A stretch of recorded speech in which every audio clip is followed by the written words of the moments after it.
اللي خلانا نيجي للعراق هو تطور الوضع الأمني، إحساس الشركات بالأمان، إحساس الشركات إنه في فرص استثمارية. وكMHBS كنا موجودين من أكثر من 20 أو 30 سنة. اليوم راجعين إن شاء الله بقوة للعراق. الموارد البشرية العراقية كانت ولا زالت لحد اليوم من الطاقات البشرية المهمة اللي بتدعم أي مشاريع في العراق. إحنا كشركة MHBS بنعتمد عليهم بشكل واسع جدا في محطة الحارثة.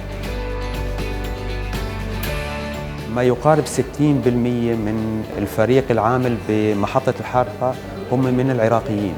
MHBS من خلال الحكومة اليابانية بتركز كثير على تطوير مش بس عمل مشاريع بالعراق، لكن تطوير المجتمع المحلي.